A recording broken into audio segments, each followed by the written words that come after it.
Okey, Assalamualaikum kepada semua. Okey, hari ini saya akan membincangkan tentang review state game UCL untuk second league quarter final. Okey, kepada yang belum subscribe, bolehlah subscribe. Kepada yang belum tengok video saya, silalah tengok video saya dan like, komen dan share kepada semua orang. Okey, kita terus kepada yang pertama, iaitu Chelsea versus Porto. Secara overallnya, game ni dimenangi oleh Porto dengan gol yang dijaringkan oleh Mehdi Taremi. Gol yang cantik, tak salah saya gol bicycle kick ataupun overhead kick. Gol yang cantik tapi malang benda tu tak menjanjikan keputusan untuk Porto melayakkan diri kepada semifinal. Kita boleh nampak struggle yang Porto untuk dapatkan gol awal dan solidnya di bahagian defend Chelsea di situ.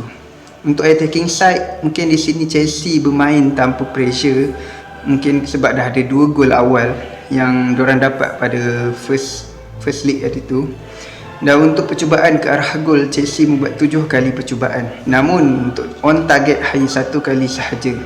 Manakala untuk off target ada 2 kali cubaan dan total block dari Porto untuk Chelsea ada 4. Nampak kat sini bahagian defensive side Porto cuba untuk memastikan Chelsea tidak berjaya membuat attacking, dan benda tu berjaya. Congrats lah untuk Pepe untuk lead di bahagian defensive area tu. Dan dari segi performance team, bagi saya kedua-dua team ni agak slow pada permulaan game dan bermain dengan cara yang lebih selamat dan berhati-hati. Terutamanya Chelsea lah, dia tak nak terlalu ofensif sangat, sebab bila dia ofensif dia akan memberikan ruang kepada Porto untuk melakukan counter attack. Kerana kita ingat Porto merupakan counter attack yang laju juga untuk menjadikan gol. Dan atas kertas Chelsea masih mengekalkan corak yang sama, iaitu formation diamond, 3 defend, 4 midfield, 3 attacking, yang mengekalkan formation false 9, iaitu tanpa truly 9, tanpa solid center forward. Dengan rotation yang diorang buat, diorang letakkan Kai Havertz dekat depan. Namun posisi yang asal untuk Kai Havertz adalah attacking midfielder. Sebab itulah diorang buat false 9. Diorang buat rotation dengan Kai Havertz sekeliling kat situ. Pulisic dengan Mason Mount, siapa-siapa pun boleh jadikan gol. Dari segi passing, kedua-dua purata passing rate adalah sama dan tak jauh beza. Macam saya cakap awal tadi, memang kedua-dua tim memang main cara selamat sahaja. Tak banyak pun yang peluang-peluangnya hebat yang ditampilkan. Namun dari segi defending part banyak point ke arah Chelsea kerana Porto sering melakukan serangan yang berbahaya. Disebabkan itu juga total clearance complete yang lebih memihak pada Chelsea dengan 27 kali berbanding Porto hanya 11 kali sahaja. Prestasi untuk defensive area untuk Chelsea semakin meningkat dan menjadi datangnya Thiago Silva dari PSG merupakan satu impak yang positif untuk formation Tuchel yang menjadikan back 3 defend, iaitu yang diketuai oleh Thiago Silva ataupun Christensen, Rudiger, Azpilicueta ataupun Kurt Zouma. Overallnya saya ucapkan tahniah dan congrats kepada tim Chelsea dan kepada Thomas Tuchel kerana berjaya untuk kesayangan semifinal ni. Tahniah juga kepada pasukan underdog dari Portugal, iaitu Porto. Satu kejayaan untuk Porto kerana dah berapa season kita tak nampak konsistennya Porto dalam saingan UCL. Jaya ini bagi saya hasil perubahan taktikal yang dilakukan oleh Tuchel yang menjadikan faktor utama pasukan untuk melayakkan diri ke dalam semifinal ini. Saya boleh katakan yang ada 2 orang pemain yang jadi faktor penting dalam formation Tuchel ni, formation diamond Tuchel ni, iaitu seorang di bahagian defense iaitu Thiago Silva dan seorang lagi di bahagian midfield iaitu Mason Mount. Namun prestasi 2 pemain iaitu Timo Werner dan Hakim Ziyech agak turun sikit. Untuk Timo Werner saya tak nampak benda tu naik, sebab even time Lampard sendiri pun Timo Werner memerlukan masa yang agak lama untuk menjadikan gol. Dan bagi saya sekarang ni dia perlukan masa yang agak lama untuk adapt suasana dalam Chelsea itu sendiri. Dan bagi Hakim Ziyech, pada permulaan dia dengan Lampard agak naik, tapi bila Tuchel masuk, dia penurunan sikit prestasi dia, performance dia nampak turun sikit dari game by game. Okey, kita teruskan kepada review state game yang kedua, iaitu UCL Second League PSG bertemu Bayern Munich.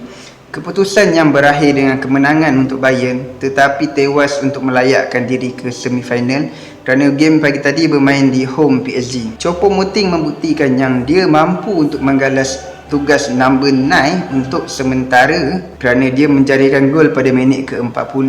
Kerana dia memerlukan masa yang agak lama untuk menjadikan dia the real number 9 dalam top first 11. Sebab ketajaman shooting yang Lewandowski ada tu dia tak ada. Secara overallnya, game ini untuk attacking side ada lebih sikit untuk Bayern Munich. Namun PSG tidaklah menggunakan formation defensif untuk whole game. Sebab kita tengok yang Pochettino membuat perubahan sikit di bahagian defense, iaitu memasukkan Danilo Pereira dipairkan dengan Presnel Kimpembe dan Idrissa Gueye dan dipairkan dengan Paradas. Untuk percubaan ke arah gol, kedua-dua tim ini melebihi 10 kali percubaan.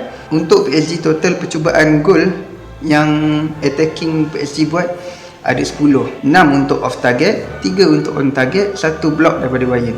Kita boleh tengok yang PSG ni walaupun mendapat gol yang bekalan selesa pada first match, tapi mereka seolah-olah yang tak nak lepas pagar saja. Diorang nak juga ada gol untuk orang melayakkan diri orang betul-betul untuk lepas, untuk pergi ke semifinal. Mereka mencuba dengan Neymar pada game ni memang menjadi gila. Ada dalam 3 ataupun 4 babak yang Neymar patutnya boleh skor, tapi sayang luck tak ada kat situ. Dan game pagi tadi menjadikan Neymar sebagai player of the match. Manakala untuk Bayern Munich, jumlah percubaan ke arah gol yang banyak, tetapi yang berjaya lepas gol PSG hanya 1 saja. Total percubaan diorang ada 15 percubaan, 8 off target dan 5 on target, serta 2 block daripada Bayern. Jumlah overall yang banyak, tapi ketajaman shooting kurang menyelah untuk Bayern Munich. Impak yang dimainkan oleh Choupo-Moting perlu dibantu oleh tim attacking yang lain, sama ada dari left, right ataupun center attacking ataupun second striker. Beza dengan Lewandowski dia mampu buat sendiri. Dia mampu untuk jaring sendiri tanpa bantuan yang lain. Memang setiap striker perlukan bantuan yang lain, tapi Lewandowski tahu untuk shooting ke arah mana, dan sharpen shooter dari Lewa tu yang tak ada dekat Choupo-Moting. Dan dari segi position, bagi saya agak hambar sedikit kerana jurang yang sedikit bezanya. PSG mendapat 46% sahaja dan Bayern mendapat 54% sahaja. Begitu juga dengan jumlah passes complete, pass accuracy, jurang yang sedikit, jarak yang sedikit sahaja. Cuma untuk distance cover agak jauh bezakan. Untuk second league ni, Bayern lebih mengutamakan speeding formation daripada dua-dua belah sayap dia, iaitu Coman dan Leroy Sané, serta Müller di bahagian tengah. Sebab ketiga-tiga player ini untuk speeding adalah kelebihan yang pertama diorang. Dari segi defending part, Bayern banyak membuat balls recover dan clearance berbanding PSG, kerana PSG banyak melakukan attacking side, serangan yang berbahaya sama ada off target ataupun on target. Walaupun Marquinhos tiada dalam game tu, tapi kita nampak kematangan yang ada pada Kimpembe ini. Dia slow dia redakan keadaan yang tegang. So kita nampak benda tu menjadi. Secara overallnya, PSG mampu untuk menjadi juara pada musim ini. Cuma saya tak tahu untuk semifinal ini dia jumpa tim mana, sebab akan ada undian semula. Jika PSG bertemu dengan Real Madrid, saya rasa ada peluang sikit situ. Tetapi jika PSG bertemu dengan MC, peluang itu agak susah untuk kita nak predict siapa yang boleh menang, siapa yang akan kalah. So kita nantikan je. Dan untuk Pochettino juga tahniah kerana membawa PSG melepasi saingan quarter final ini. Dan kita kena ingat sejarah yang Pochettino pernah bawa Spurs untuk ke final UCL. Dan mungkin kali ini Pochettino boleh bawa PSG juga untuk menang UCL. Kalau time Spurs tu dia kalah, tapi time PSG ni mana tahu dia boleh menang untuk menjulang trofi UCL. Sama-samalah kita nantikan. Kita kembali seterusnya dengan game yang ketiga, iaitu review state game UCL second leg bagi match Manchester City bertemu dengan Borussia Dortmund. MC membuktikan yang mereka salah satu tim gegasi di England dan Europe. Kemenangan ini sekaligus menutupkan ruang untuk Dortmund bangkit. 2 gol yang dijaringkan oleh Phil Foden pada minit ke-75 dan penalti dari Riyad Mahrez pada minit ke-55 menyaksikan Dortmund terpaksa berhempas pulas untuk mendapatkan gol. Hanya satu sahaja gol untuk Dortmund yang Dortmund dapat daripada Jude Bellingham pada minit ke-15. Untuk game ini, MC tiada nak bagi chance untuk Dortmund menang. Yang total percubaan gol yang MC buat adalah 15 kali. Jumlah yang banyak, nampak tu. Dengan 5 kali on target dan 6 kali off target. 4 kali di block. Manakala untuk Dortmund hanya 9 kali sahaja. 3 untuk off target, 3 untuk on target dan 3 kali di block. Sikit berbeza dengan MC. MC lebih struggle untuk memastikan yang mereka sebetul-betulnya layak. Mereka bukan nak lepas pagar sahaja. Dan sekali lagi, stat corner Yang mengejutkan untuk MC kerana MC mendapat 11 corner. Macam review yang pertama yang saya buat hari tu, MC mendapat stat corner yang begitu banyak juga bagi saya. Dan untuk second league ini pun dia dapat corner yang banyak. Tapi sayang, dia tak ada seorang mesin untuk header. Sama ada header untuk passing, header untuk clearing ataupun header untuk shooting. So jika MC ada seorang mesin untuk yang boleh menjaringkan gol untuk header, saya rasa jumlah boleh bertambah daripada 2 jadi 3, 4 ataupun 5. Segi position game, MC mendominasi game ini dengan purata sebanyak 58% sahaja, berbanding dengan Dortmund hanya 42% sahaja. Untuk passing accuracy, passes complete dan jumlah passes yang dilakukan memang memihak pada MC. Kerana seperti video yang first saya buat hari itu, MC lebih mengutamakan kekuatan akal berbanding kekuatan fizikal dan speeding. Diorang ada kekuatan speeding, tetapi diorang menggunakan lebih kekuatan akal untuk menjadikan game itu lebih sedap, lebih hebat. Dan diorang banyak melakukan short passes berbanding long passes. Dan Pep Guardiola sini banyak menggunakan rotation untuk, ialah macam Chelsea menggunakan tadi, diorang bagi false 9. Dan dekat sini Guardiola pernah buat satu match tu, dia letakkan Gundogan di number 9. Kita sendiri tahu Gundogan bukan number 9. Gundogan adalah center midfielder, center midfielder sahaja. Tapi rotation yang dia buat itu memang menjadi dan berkesan. Dan konsep rotation ni dia tak perlukan dia number 9 pun untuk jaringkan gol macam Mbappe, macam Suarez. Tak, dia siapa-siapa pun boleh. Janji benda tu rotation, siapa-siapa pun boleh buat gol. Tetapi untuk distance cover, dekat sini MC kalah pada Dortmund kerana Dortmund menggunakan speeding player yang diorang ada untuk buat counter attack yang laju dan comeback yang pantas. Dan untuk part defending, total balls recover yang dibuat oleh MC sebanyak 45 kali, mana Dortmund hanya 36 kali saja. Ini kerana Dortmund banyak melakukan attack yang berbahaya kepada MC. Manakala untuk tackle, block, clearance, MC banyak melakukan dekat sini. Dekat sini kita boleh tengok yang improve-nya bahagian center back defense MC yang diketuai oleh John Stone dan Ruben Dias. Dua player yang muda, bukannya ada pengalaman banyak mana, tak ada. Tapi kita boleh nampak diorang punya kombinasi diorang terbaik, diorang punya chemistry diorang terbaik lah antara dua orang ni. Overallnya game ini berkesudahan dengan kemenangan untuk MC dengan agregat 4-2. Macam saya cakap sebelum ni pada first video, tiada masalah untuk MC nak menang game lawan Dortmund ni kerana prestasi game, performance player, dan tambahan pula MC tiada pula injured player. So memang layak untuk MC nak menang. Tetapi untuk semifinal ni, ini perlawanan yang sukar untuk MC kerana mereka bertemu dengan PSG.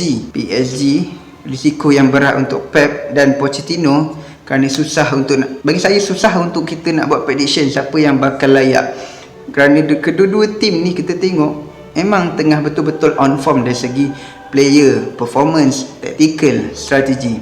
So saya tak boleh nak cakap siapa boleh menang untuk semifinal ini.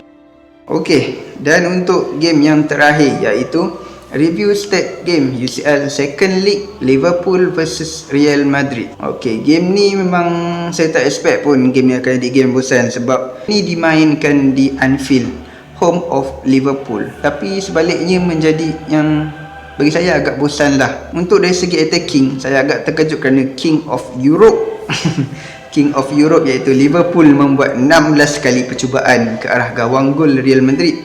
Namun yang lagi buat terkejut, tak ada satu pun berjaya lepas gawang gol Real Madrid dengan 4 kali on target, 9 kali off target dan 3 kali di block. Untuk position gameplay, Liverpool mendapat 53% berbanding Real Madrid yang hanya mendapat 47% sahaja. Konsep yang sama saya cakap sebelum video ini, Liverpool menggunakan kekuatan akal taktikal yang sama, strategi yang sama dan tak pernah diubah. Namun seperti yang saya cakap sebelum ni, kesemua tim dekat Europe ni dah tahu corak serangan, pola, strategi gerakan, serangan, defensif Liverpool ni, diorang dah tahu dah semua. So untuk tactical false 9 Liverpool ni bagi saya dah tak relevan. Kalau sebuah tim tu nak guna konsep ni untuk long term boleh, tetapi kena ubah for player formation, strategi setiap game. Jangan guna player yang sama, jangan bagi alasan yang itu sahaja yang formation yang kita boleh guna. No, tak boleh. Untuk part defending, Real Madrid lebih banyak buat balls recover berbanding dengan Liverpool. Dari segi jumlah passes complete, memang overallnya milik Liverpool kerana konsep Liverpool lebih pada short passing berbanding dengan Real Madrid long passing. Bagi saya, Klopp mungkin tak nampak lagi lah kot apa yang jadi sekarang ni, sebab dia dah gagal untuk ke semi-final dan sekarang Klopp kena bekerja lebih keras untuk meletakkan Liverpool dekat tangga keempat Liga untuk melayakkan diri ke saingan UCL pada akan datang. Persaingan untuk top 4 dalam EPL ni ada 5 ataupun 6 tim yang bekerja keras bagi saya, tak silap saya lah, iaitu West Ham, Chelsea, Liverpool, Spurs dan Everton. Perbezaan mata di antara tempat ketiga, tempat keempat dan tempat kelima hanya satu mata sahaja. So kalau mana-mana tim yang tempat ketiga, 4, 5, 6, 7, 8 yang saya sebutkan tadi tu, kalau ada drop point memang rugi. Walaupun game banyak lagi, tapi jangan ambil mudah, itu saja. Sebab kalau Liverpool drop 1 ataupun 2 point, saya rasa diorang mungkin tak akan layak untuk UCL, tu saja. So kena berjaga-jaga sebab peluang untuk kesaingan UCL pada tahun ni bagi Liverpool memang sangat tipis sebab prestasi on form daripada Leicester City, West Ham dan Chelsea memang kena berjaga-jaga. Tiga-tiga ni tengah on form daripada segi player, performance, tactical, strategi diorang. Okey, kita habis untuk part quarter final UCL dan sekarang kita ambil part sikit je untuk semi final. Perlawanan di antara PSG dan Real Madrid. Perlawanan yang kita memang susah nak jangka dan kita nak expect kerana keempat-empat tim ni dalam prestasi konsistennya sama ada di Liga ataupun di Europe, semuanya konsisten. Overallnya saya tetap percaya yang PSG mampu menjulang trofi UCL pada tahun ni dengan taktikal yang Pochettino bawa, player yang ada pada PSG. Saya boleh nampak benda tu akan menjadi, dan saya harap PSG akan berjaya lah. Dan untuk Real Madrid versus Chelsea, masing-masing ada kelebihan tersendiri, tapi saya rasakan Chelsea akan lepas untuk saingan semifinal ni.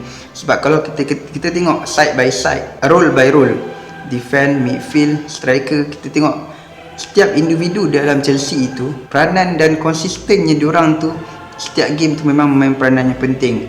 Dan sebab tu juga saya pilih Chelsea untuk lepas semifinal ni. So untuk MC saya tak tahu nak hurai macam mana, sebab MC lawan dengan PSG pun untuk semifinal ni agak tim yang kuat untuk saya nak huraikan. So kita tengok je lah game apa yang akan jadi pada nanti. Dan akhir kata, salam Ramadan 1442 Hijrah daripada kami, daripada Sweet Studio.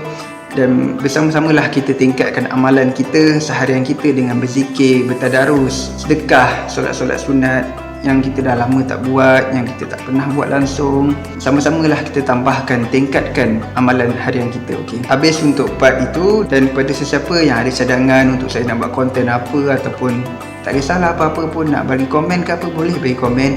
Dan jangan lupa subscribe channel saya dan like video saya dan share kepada semua orang. Okey. Akhir kata, kita jumpa pada video yang akan datang. Okey. Assalamualaikum warahmatullahi wabarakatuh.